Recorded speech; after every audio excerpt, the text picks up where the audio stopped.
लक्ष्मी का अपने घर में पूरा दबदबा था। हिटलर की तरह वो सारा काम अपने पति और बेटे से करवाती। धीरे धीरे उसके पति की तबीयत खराब रहने लगी। सुनो जी, अब आप बुजुर्ग हो गए हो, काम में भी अब हाथ आपके फुर्ती से नहीं चलते। अरे भाग्यवान, भगवान से डर। तुझसे मैंने शादी अपने इकलौते बेटे के अच्छे पालन पोषण के लिए की थी, लेकिन तूने तो उसका बेड़ा गर्क कर दिया। मैंने क्या किया? पढ़ाया लिखाया, अब नौकरी नहीं लग रही तो मैं कैसे जिम्मेदार हो गई? अब घर में बैठकर रोटी तोड़ रहा था तो मैंने कहा काम ही कर ले। एक तो भला करो और ऊपर से बातें सुनो। तभी सारंग वहां आ जाता है। बहुत भूख लगी है माँ, कुछ खाने को दे दो। अब तुम्हारे पापा का हाथ तो चल नहीं रहा है। मैं ही जा रही हूँ आज किचन में, बनाती हूँ कुछ। हे भगवान, कैसे होगा इतना काम मुझसे? लक्ष्मी किचन में काम कर रही होती है कि तभी अचानक उसे आइडिया आता है। अरे मैं भी ना, अरे यहाँ तो फ्री की नौकरानी ला सकती हूँ मैं, फिर मैं क्यों खाना बना रही हूँ? उस दिन लक्ष्मी सारंग की पसंद का खाना बनाती है और बैठकर उसे बड़े ही प्यार से खिलाती है। खा ले बेटा, खा ले, पेट भर के खा ले। अरे रुक, मैं तेरे लिए ना गर्मा गर्म रोटियां लाती हूँ। सारंग और उसके पिता एक दूसरे की ओर बड़े ही हैरानी से देखते हैं। बेटा सारंग, जरूर दाल में कुछ काला है, वरना ये औरत तो हमें बासी खाना भी सुकून से ना खाने दे। सुनील की बात लक्ष्मी सुन लेती है और जोर जोर से चिल्लाने लगती है। अरे हाँ, भलाई का तो जमाना ही नहीं रहा। एक तो आग में खुद को जलाकर तुम लोगों के लिए खाना बना रही हूँ और ऊपर से तुम्हें दाल काली लग रही है। अरे माँ, पिताजी का ये मतलब नहीं था, तुम बुरा मत मानो। अरे हाँ बेटा, तू कहता है तो मान लेती हूँ।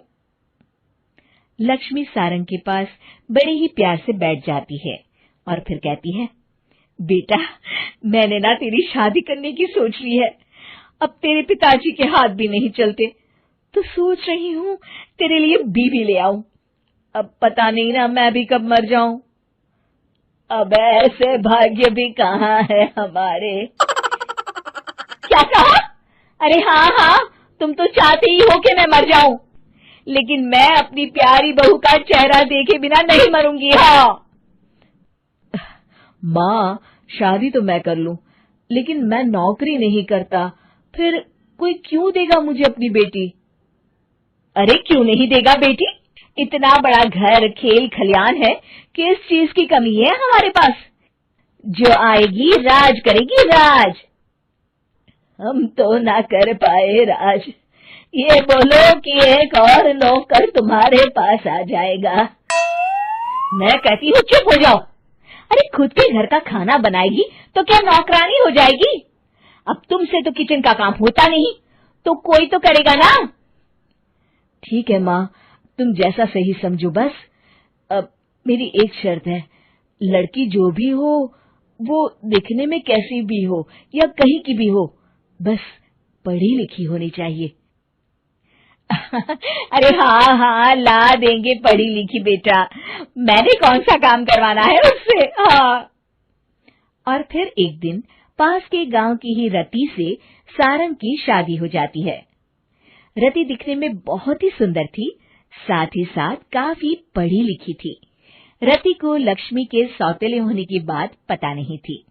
शुरू में जब रति ने सारंग को घर का काम करते देखा तो हैरान रह गई। अरे ये तो अच्छी बात है कि आप घर का काम करते हैं, लेकिन मैं तो घर में ही हूं ना, आप क्यों कर रहे हैं जी?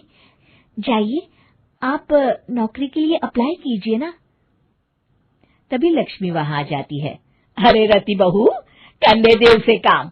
और हाँ, मेरे घर के कुछ नियम है, कायदे हैं, यहाँ बीच में ना ही बोलो तो तुम्हारे लिए अच्छा होगा। रति को लक्ष्मी की बात कुछ अजीब सी लगती है। वो समझ नहीं पाती है कि वो ऐसा व्यवहार क्यों कर रही है, लेकिन उसे लक्ष्मी के सौतेले होने के बारे में कुछ पता नहीं चलता है।